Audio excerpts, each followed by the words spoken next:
มาเจ้าพระสังฆเจ้าอันเป็นสารณะที่เพิ่งของหมู่เฮาทุกคนขอกราบนมัสการพระครูปริยเตียนสาธิปรึกษาเจ้าคณะอำเภอเมืองเชียงใหม่เจ้ากราบนมัสการพระครูสมุวิสวัตวรกิจโตผู้อำนวยการสถานีคลื่น104.50เมกะเฮิรตซ์เจ้าวาดวัดสาหินเจ้ากราบนมัสการพระครูใบดีกาสมัครญาณสีโลรองเจ้าวาดวัดสาหินเจ้าเจริญพรน้ำไม้ แล้วก็กราบนมัสการพระอาจารย์อรักษ์ปัญโยนันท์เจ้าสวัสดีโยมพี่สวัสดีไอ้หน่วยสว่างเมฆนะเจ้าครับวันนี้ครับผมสวัสดีคุณผู้ฟังที่กำลังรับฟังรายการธรรมะคลายเครียดอยู่ในขณะนี้ทุกคนด้วยนะเจ้าวันนี้ทีมงานธรรมะคลายเครียดของเรากลับมาพบปะกัน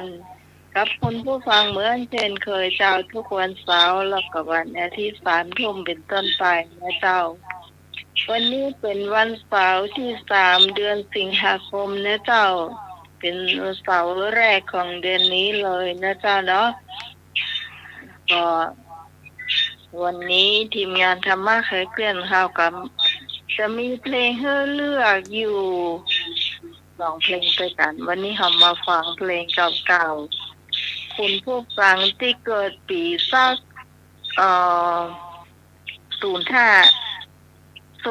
ไปถึงปี12น่าจะรู้จักเพลงนี้เปล่าเพลงแรกนี่ทางสายเปลี่ยวเสกสรรของวัฒนาเจ้าเดียวกันนะเจ้าเดี๋ยวอันนี้ไผนี่คงหัวใจพี่หนานเนอะถ้าพี่นานอันเจสีนะโทรไปตังจานสมัครเนี่ยเจ้า0821928360เนอะเจ้าอู้กับพี่นานเจสีไปกรรมหนึ่งเนาะเดี๋ยวก่อนดูบัลลาเดี๋ยวก่อนเพลงแรกนี่เสกสรรทองวัฒนาเนาะทางสายเปลี่ยวโอ้โหเพลงที่2เส้นทางฝันของปั่นไพบุญเกียรติเขียวแก้วเนาะมันชัดปั่นเนาะอันนี้คนที่เกิดถึงว่า05ถึง12น่าจะรู้จักอยู่เจ้าเนาะทางสายเปลี่ยวแล้วก็เส้นทางฝันของปั่นไฟบุญเกียรติเขียวแก้วปั่นไม่ใช่ปั่นรถหยิบนะปั่นไฟบุญเกียรติเขียวแก้วโธ่มาเนอะคุณผู้ฟังเนอะวันนี้เรามาฟังสตริงเก่าๆเจ้าไปเจ้าไงเนาะเปล่าสายเปลี่ยวนี่นิมนต์อาจารย์สมัครเจ้า10 นิ้วอัญชลีวันทาอธิวาสนอบน้อมก้มกราบแด่องค์สมเด็จพระสัมมาสัมพุทธเจ้าพระพุทธพระธรรมพระสงฆ์อันเป็นแก้วอันประเสริฐสูงสุดพระรัตนตรัย10 นิ้วขอกราบถวายความเคารพตลอดถึงพระอรหันต์พระสาวกผู้ห่างไกลจากกิเลสและได้ดวงตาเห็นธรรม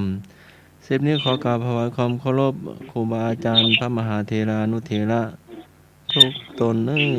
กราบถวายความเคารพอย่างสูงยิ่งถวายความเคารพหลวงพ่อพระครู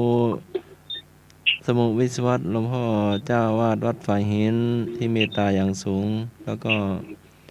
เป็นผู้อำนวยการสถานีพุทธศาสนา FM 104.5 เมกะเฮิรตซ์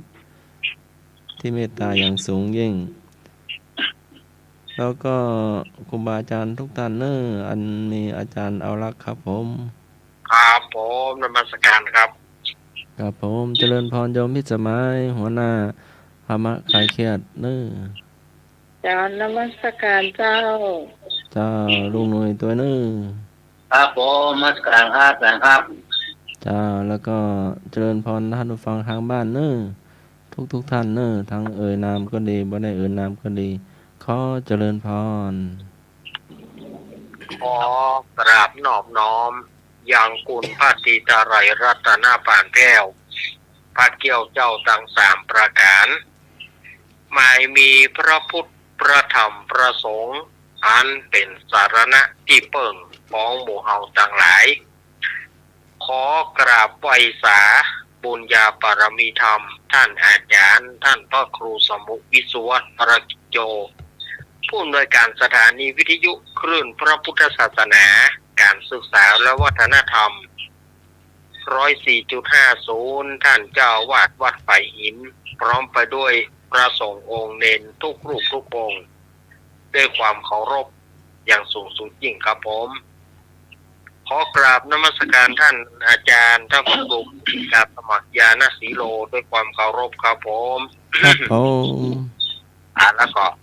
สวัสดีโยมพี่พิสมัยผู้ดำเนินรายการ จ้าสวัสดีเจ้าสวัสดีเจ้า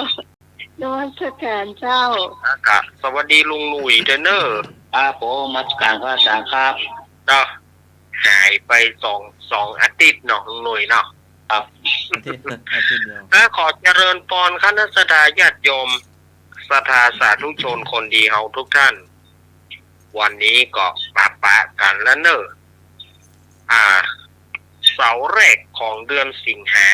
เนาะเดือนสิงหาคมนะก็คือวันนี้เป็นวันเสาร์ที่3สิงหาคมพุทธศักราช2567เดือน10เหนือเดือน8ใต้แฮมมันนี่14ค่ำวันพรุ่งนี้เป็นเดือนดับพรุ่งนี้ก็เสี่ยงเดือนนำละเดือน8ของทางใต้นี่เดือน8ก็จะหมดละเดือน9ก็จะเข้ามาหรือว่าเดือน11ของทางเหนือเฮาวันพุธวันพระวันศีลเนอศรัทธาญาติโยมพวกนี้ก็ศรัทธาญาติโยมก็จะได้ไปทำบุญที่วัดที่วาต่างๆเนาะแล้วเดือนสำคัญสิงหาคมนี้เป็นเดือนแห่งวันแม่แห่งชาติเป็นเดือนแห่งวันแม่แห่งชาติใครที่มีแม่อยู่ก็ไปไหว้ไปกราบเปิ้นใครที่บ่มีแม่ก็ไปไหว้รูปถ่ายเปิ้นถ้าว่าบ่มีรูปถ่ายก็ไหว้เอาคูณเปิ้นเนอะอันนี้อาตมาจะเน้นย้ำอยู่ประจำใครที่มีแม่อยู่แม่ยัง อยู่ดีสบายก็ไปกราบเปิ้น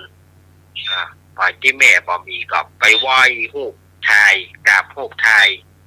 ใครบ่มีรูปถ่ายของเปิ้นก็ไหว้เอาคูณเปิ้นเอาเป็นที่ถือว่าเป็นคุณแม่เป็นคุณอันยิ่งใหญ่เนาะเป็นเดือนวันแม่แห่งชาติแล้วก็เดือนนี้ยังถือว่า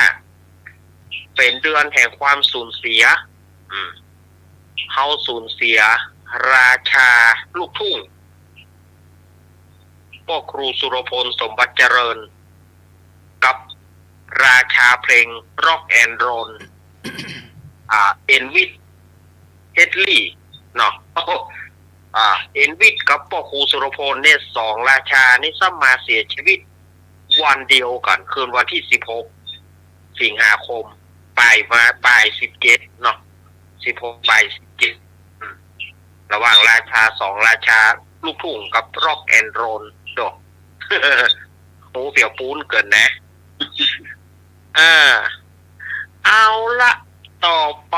ก็เจิญลุงหนุ่ยทราบสายคุณผู้ฟังกันเนาะลุงหนุ่ยหายไปไหนนะเพื่อนถามหากันเต้าเห็นเลยลุงหนุ่ยเจิญไปเนอะ ขอบคุณครับครับผมขอนอบน้อมพระเถรานุเถระทุกรูปทุกองค์ทุกองค์ครับสำเร็จด้วยทุกองค์ครับครับขอการมัสการข้าอาจารย์พระครูสมุวิสุวัฒน์บริกิจโจครับผมที่มอบเวลาที่เมตตาเวลาธรรมะค่ะแค่ครับผมขอการมัสการข้าอาจารย์พระครูบริการข้าอาจารย์ธรรมะครับผม เจริญพรลุงหน่วย ทำราชการอาจารย์ของเราครับผมเมตตาเวลามาช่วยนะครับครับสวัสดีพี่สมัยครับผมครับ สวัสดีเจ้า ทำดีธรรมะคาเชียทุกท่านทุกคนครับผมนี่มาเนอะครับผมไปส่งที่ครับผม อาทิตย์เดียว สำราญนี่เนอะ เราเล่นใจค่ะ เอาเพลงพี่ว่าตั้งเพลงเอานะเพลงเอาเกิดศูนย์แน่ลง12ปักตอบเพลงตั้งสายมืดก็พยายาม สายเปลี่ยว ตั้งสายเปรียว ต่างสายเปลี่ยวเสกสรรของพัฒนากับเต้นทางขวัญ หมองคำหรือไม่คำก็คือเรื่องชอบสายเปรียวนั่นหรอ ต่างสายเปลี่ยว ก่อนใบตรงตึงหน้าแกด่าตอบ ไม่ใส่เปลี่ยวนี่ก็ระวังให้ดีเนอะเตียวคนดีได้ เข็มปอกเข็มหรอ ใช้ประมาณกี่โลครับผม เจริญพรอาเอก ครับผม การไฟสาสมเด็จอราชครับผม เอาสวัสดีเอกเนอะ สวัสดีคุณพี่สมัยสุริโยดอนหัวหน้าธรรมะใครเกียรติครับผม จ้าสวัสดีเจ้าเอกเจ้า สวัสดีโยมุยครับผม ครับผมเลยครับ วันนี้เอาเพลงทางสายเปียวเนอะ ครับผมตั้งสายเปรียวเนาะ แต่วันนี้ขอฟังเพลงเฟิร์นผมแหนสักเพลงนะชื่อเพลงคนโคราชเนอะเพราะ คนโคราช เขาเสียชีวิตวันนี้แล้ว ฮะ เฟิร์นผมแหนเขาเสียชีวิตวันนี้แล้ว โอ้ ครับ ผมฟังข่าวสบทที่นี่นะ โอ้ย โอ้ที่10 เดือนสิงหาเหมือนกันหมดเนาะ เอาเพลงขนโคราชเนอะ ครับ คนโคราช เนาะ มันมี2 ตอนนะไอเอกจะเอาตอนไหนตอนมันมี2 ตอนภาค 1กับภาค 2อ่ะ เอาที่ฟัดกระดองกระเดาเนี่ยนี่ใหญ่ๆนะกา อันนั้นเนาะ ขอบคุณครับ คนโคราชเนาะลุงเพลิน เสียงโคราช เปลี่ยนชีวิตมาเปลี่ยนแล้ว สวัส ปิด ดี ตำนานนักร้อง ครับผมออกกราบนมัสการอาจารย์วิทวัฒน์วรกิจ ผมปาฟัง ครับผมออกกราบนมัสการพระอาจารย์สมัครครับผม เจริญพรอาเอก กราบนมัสการอาจารย์เนียนวัดครับผม สวัสดีไอ้พงษ์เนอะ ครับผมสวัสดีคุณที่สมัยครับ สวัสดีเจ้า สวัสดีป่านุยครับมาแมง ครับผมโอ้ครับสวัสดีครับ ปานุ่ย อย่าปัดสร้างห้องปาหนุ่ยหมอกก็ บ้านได้ยินแต่เขียดห้องไอ้ของห้องป่าไอ้พวกนั้นเนาะ ซื้อตัวนี้มาเตียงกองก็ชอบโลกบตัน ครับแล้วก็สวัสดีไปยังแม่บูนเนาะแล้วก็พี่กรณ์พี่พรแล้วก็แม่สุทิพย์แล้วก็คุณแม่ทุกท่านทุกคนนะครับแล้วผมจะเลือกเอาอังตั้งมีคนเดียวอ่ะ ครับตั้งสายเปรียวเนาะ มันมีคนเดียวเนาะ ครับ ตั้งอยู่คนเดียวเนาะ ตั้งอยู่คนเดียวเนาะ เดียว ใบตองตึงแห้งนะควักเขี้ยวๆเปื้อล่ะ แล้วก็ขอเพลงวันนี้ขอเพลงแม่ซื้อแม่ชักของชายเมืองสิงห์นะครับ คือไม่ชักเนาะ แม่ซื้อแม่ซักเนาะ ที่ขอแม่สื่อแม่ชัก เนาะ ครับผมสวัสดีครับผม ครับผมเลยครับขอบคุณครับเลย ใช่พงเจ้า อันนี้โทษ ของผู้ชายแล้วเนอะ แม่ กราบพระสาพระอาจารย์พระครูสมุทรวิศวัตรวรากิจโยผู้อำนวยการสถานีเจ้ากราบพระสาพระครูปริดิกาสมัครยานสิโรเจ้า เจริญพรแม่ก่อน จ้าสวัสดีกราบพระสาพระอาจารย์เนนรักเจ้า สวัสดีแม่พร จ้าสวัสดีน้องใหม่เจ้า จ้าสวัสดีเจ้า เจริญพรแม่พร จ้าสวัสดีลุงเลยเจ้า ครับผมเลขาพรครับ เจ้าไอ้เป็นเลือกทางสายเปลียวพี่พรกัวทางสายเปลียวนี่นะพี่พรจะเลือกเอาเส้นทางฝันของปันให้บูนเกียรติเสียงกาคือเสียงแก้เจ้าเสียวแก้เนาะ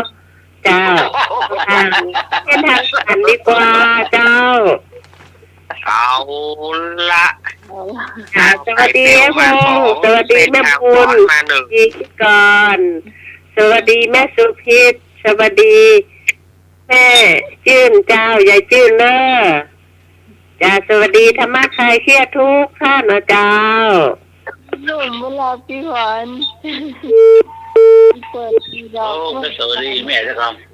เจ้า อ่ะ ำไม่ มา ตื่น จ้าพี่กรณ์จ้า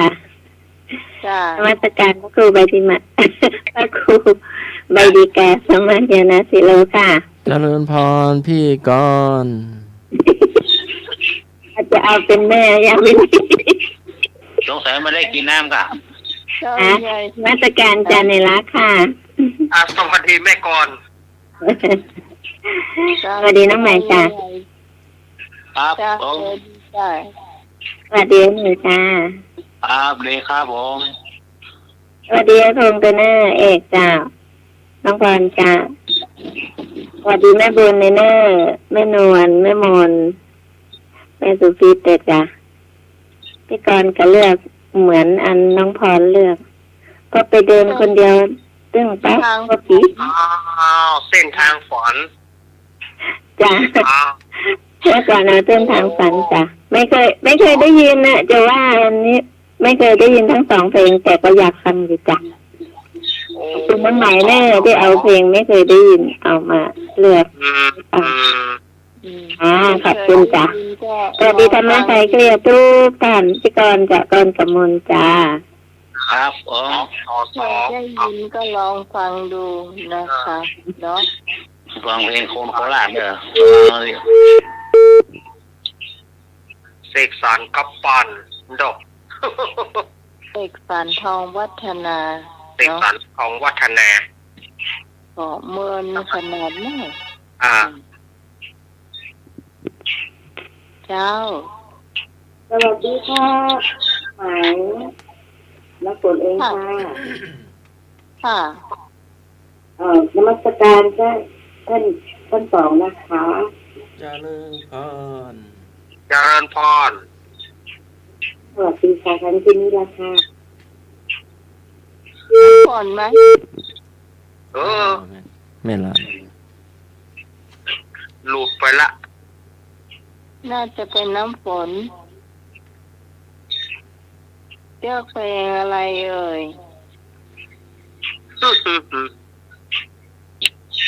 เอามาแถมเนอร์กำลังได้2-2อยู่นะ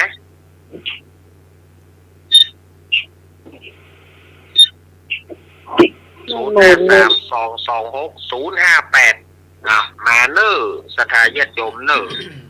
ด้วยกันตาย เดี๋ยวนี้มันกำลังเสมอกันนะ2-2 เจ้าสวัสดีเจ้า โอ้พระเจ้า แม่มน ทางสายเปลี่ยวเจ้า ทาง ให้ สาย เราทางสายเปลี่ยว เอาละมาขึ้นหน้ามา3ละ ทางสายปิวเนาะ ตามสายเปลียวขึ้นหน้ามา3ละ แม่มนธรรมดาเลยเนาะ ทางสายปิวครับทางฝันทางฝันเนาะ เส้นขวาน ขวัญ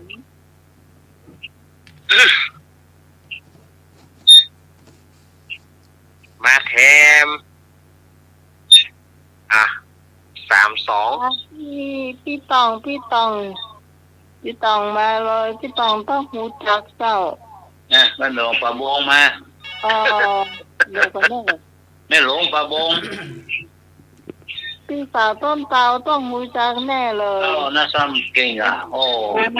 นมัสการทุกท่านเลย ไม่ แล้ว หล ก็ งไม่หลง สวัสดีลูกเนน โอ้ อันนี้มาทันทีเลย เสียอบตนี่เอ็นดัก บอกคำนะลูกแม่บอกคำเจ็ดยอดเนาะเพลงที่คือเอานั้นแม่ถ้าอย่าบอกเอาถึงคู่นะแต่ว่าแม่ขอฟังเพลงของอาจารย์เพิ่นพรมแดนคนขี่หลังควายนะลุงเนอ หืม คนขี่หลังควายของอาจารย์เพิ่นพรมแดนนะลูก อ๋อนี่ไม่หลวงอ่ะ จะได้ไว้อะไรเปิ้นเนาะ ก็นึกว่าอันพี่ต่อเขากันว่าพี่ต่อ ก็เสียงเหมือนกันอ่ะ จัก เดี๋ยวตอนกันเนี่ยนะวันนี้นะ นี่ก็ลงเหมือนกันนะเนาะ โหลแม่โหล อ้าวสวัสดีทุกท่านที่ทำหน้าใจเกี่ยวทุกคนแม่ฟังทุกวันนะหนูเนอะ ครับ จบจบคุณแหละ บางทีหนูทำแล้วแม่ยังมานอนเจ้ากับต่อแต่โมเจ้าเป็นมีความ ขอบ สี ครับ ของ ที่ สี สละเวลามาฟังนะครับ จ้าขอบคุณเจ้าจะไปลืมมาลูกนะคนขี่หลังควายนะ อีก็แม่แม่นก็แม่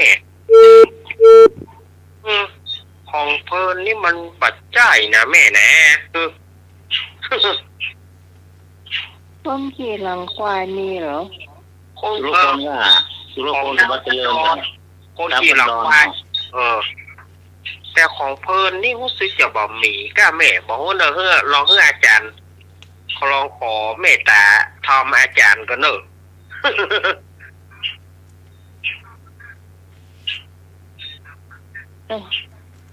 เขาเข้ามาเจ้า053-226-0589เอามาเลย นะ ถ้าเป็นหลาน74ฟังอยู่ก็สวัสดีด้วย ครับ แต่ตอนนี้ ครับ กันอยู่เจ้า2 รอบกัน สมนึกบุญทวงศ์ อ๋อ อันนี้ไม่ใช่สมนึกนะจะบอกว่าแม่หลวงมันมีเพลงชมทุ่งอย่างเดียวจ้ะคนขี่หลังควายเป็นผู้ มาชม คน ถูก จ้ะ ให้แล้วเนาะ น่ะชมทุ่งนี่เข้าใจนะในก่อน มีแต่เพลงชมทุ่งจ้ะ นี่เนาะ ถ้าชมทุ่งนี่จะเข้าใจอยู่ คนขี่หลังควายนี่มันแบบใจของเปิ้ลนะบอกว่า ชมทุ่งนี่มันจะมีควายเกี่ยวเข้ามาเนาะ ครับครับ ครับคนขี่หลังควายดาวบ้านดอนครับเป็นคนห้องครับ แต่ กันนะ ดาวบ้านดอนเนี่ยใกล้เรือนพรมแดน ครับขอบคุณครับ โอ้ มาพี่ตองมา มาเลยไผ่ พี่สาวต้นเปามา อันนี้แม่อย่างจ้าอย่างน้ำพรพูดแต่ลูก ฮะ เพลงชมทุ่งแต่แม่ลืม น่ะชมถูกเนาะ และขอพาดอย่างขอจะได้ไว้อะไรเปิ้นเนาะ ครับชมถูกเนาะ เจ้า ข้อกันโต้ง พอกันโตลงแต่ลงว่าให้ใส่หมด ข้อ เนาะ กันโต้งลงแต่ลงว่าบอก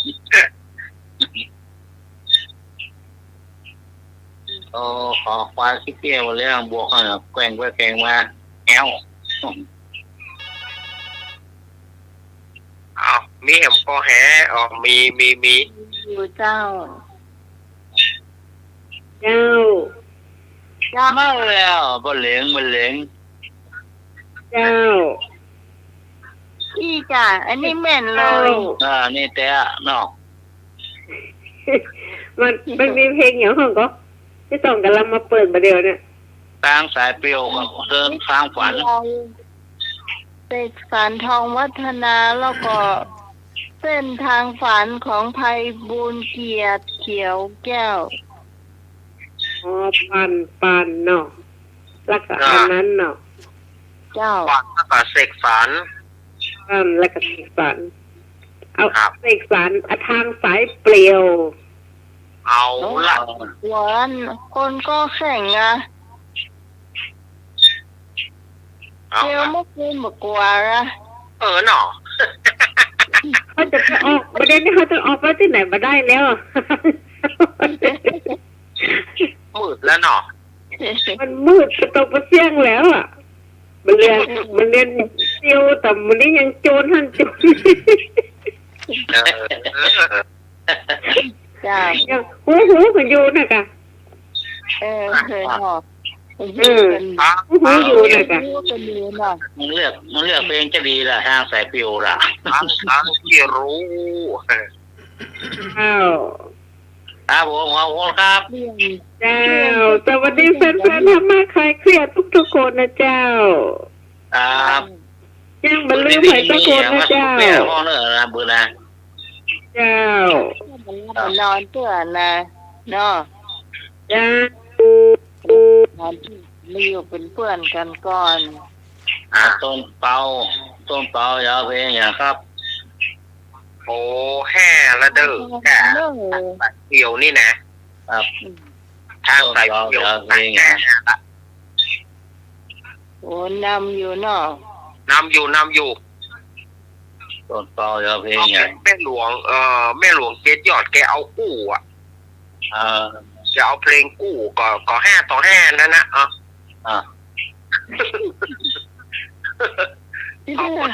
เลือกกันได้เลือกแต่ มัน ไอ้ เอา ยังพวกเลือกพวกกรรมเหรอเดี๋ยวพอเดี๋ยวจ้างฟังกว่านี้ แม่กะว่าเพิ่นเอากู้เลยอันแม่หลวงเจ็ดยอดตะกี้เอาก็แห่นั่นนะเจ้าอันนี้พี่พรก่ะ ฮัลโหล เจ้า โลน้องไหม เจ้า น้องไหมนิติพรเนอะ แม่นแต่ฮะ ฮัลโหล เขาได้ยินบ้าง ได้ยินแล้ว น้องไหมนิติพรในละวันเนอะ เจ้า ตอนเอาเพลงกลมทุ่งเนอะแล้วก็พี่พรขอฟังเพลงไว้อะไรเปิดพรมแดนเอาเพลงอันอย่าลืมเมืองไทยเนอะ อย่าลืมเมืองไทย อย่าลืมเมืองไทยของเปิดพรมแดงที่พรจะไว้อะไรเปิ้นว่าไปเกลียดเจ้านี่ไปอายุ85ละยืนด่า เปิดพรมแดง4อันละ เขาดูก่อนนะว่าเวลามันจะตันก่อนเนาะว่า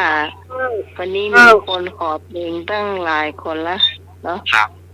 แล้วพี่พรเลือกเพลงยัง พี่พรเอาเพลงกลมทุ่งค่ะ ว่ามันตั้งให้เจ้าเพลงมีสองเพลง ครับเพลงอะไรกันเนี่ย เพลงที่เลือกมี2 เพลงเจ้าของปั่นกับเสกสรรเจ้า ค่ะ ทางสายฟิวก็ทางสวรรค์ว่ะ เปิ้นบอกเข้าใจพี่เอ๋ย นั่นแหละ เปิ้นบอกเข้าใจเพลง เดี๋ยวซูมผู้พอไม่จริงหรอกแล้วเนาะ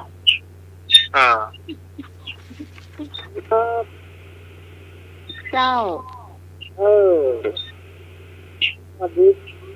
งานธรรมะกระเทียบทุกครับเขาเลือกเพลงทางสายเปลี่ยว อ๋ออันนี้ไอ้บุญทรง ครับนี่ครับส่งครับ ไอ้บุญทรงจดเบอร์ขออาจารย์สมัครไว้ได้ก่อนเจ้า จากสมัคร เจ้าเพื่อจะติดต่อไปทางอาจารย์เฮาเนาะ อ๋อครับเดี๋ยวผมจะขอหลังไม้ก็ได้เนาะ เจ้าได้เจ้า โอเค จ้ะเลือกเพลงอย่างก็ เลือกเพลงทางสาย ทางสายเปลี่ยว ทางสายเปลี่ยว ก็มาละ6แล้วเนอะ เจ้า ทางสายเปลี่ยวมา6ละนำทางสายเปลี่ยวนี่นำเนอะ ยกไปห้าหน่อย 6 ต่อ 5 ตะกี้พี่พร ตีได้แหมอย่างงูเนอเจ้า เปิ้นบ่ได้เลือกเพลงนี้ ก็น่ากะ เดี๋ยวโม่ไม่ทางสายฟิวนะ เปิ้น เนาะ จะเอาชมทุ่งตะกี้นะ น่ากะเปิ้นบ่เข้าใจเลย เปิ้นบ่เข้าใจเพลงเปิ้นจะเอาชมทุ่ง อืม แต่อันที่เฮาที่ตายที่คอกันมานั่นก็คือ อาจจะมันมีโฮกละทางสายเปลียวของเสกสรรทองวัฒนามันมีโฮกละ 6 กับ ครับ เนาะ โฮกกับแม่ครับเพราะแม่หลวงเจ็ดยอดเพิ่นเอาคู่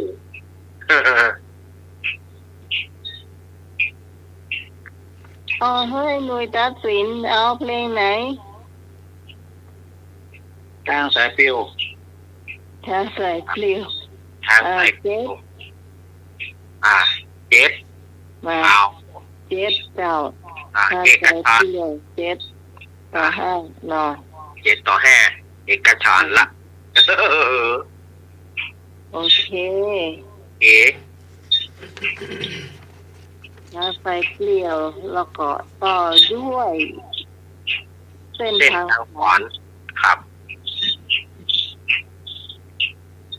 มันน่าแกเนอะดูนะ เคยได้ยินจะทำด้วยหรอ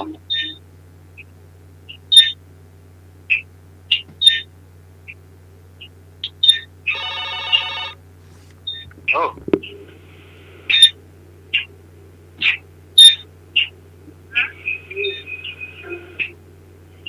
รู้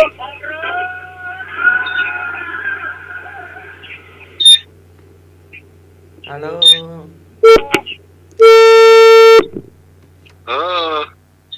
หลุดไปละ โอ้นี่มาขาดอย่างไปอย่างนี้ คาดยางลอย วันนี้มาขาดอย่างไปอย่างนะเนาะ เปล่าไม่เลยเหมือนได้ยินเสียงเลยอ่ะ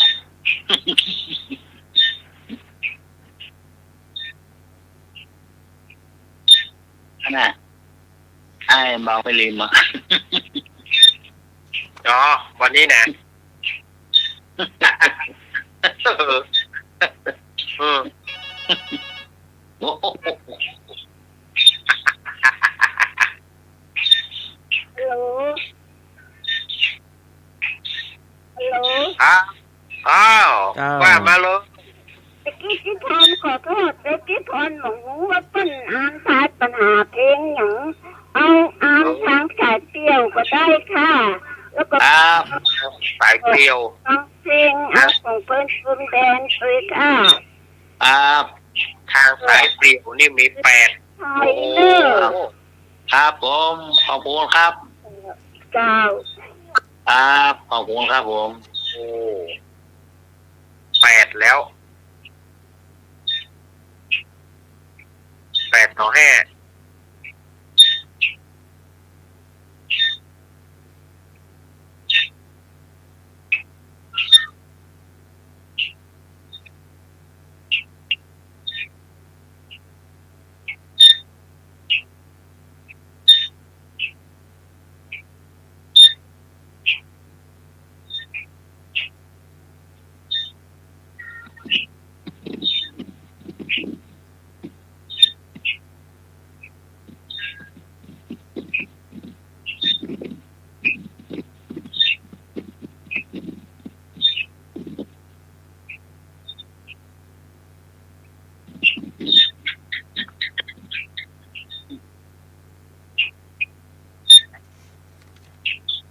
อ้าวมียางหมดยาง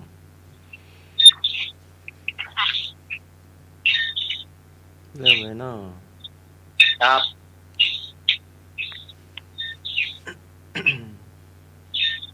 ฮัลโหล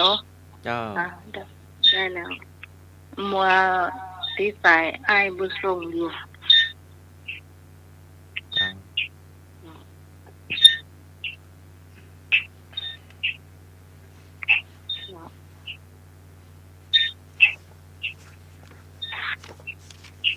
เปิดไอ้สามเปิดกะ กราช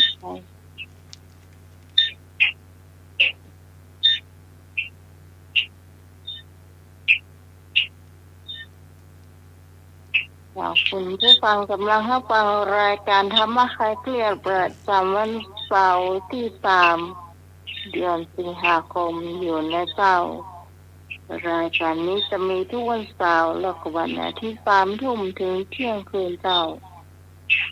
โดยมีพระเจ้าพิสมัยสุริโยดรเจ้ามาเป็นผู้ดำเนินรายการ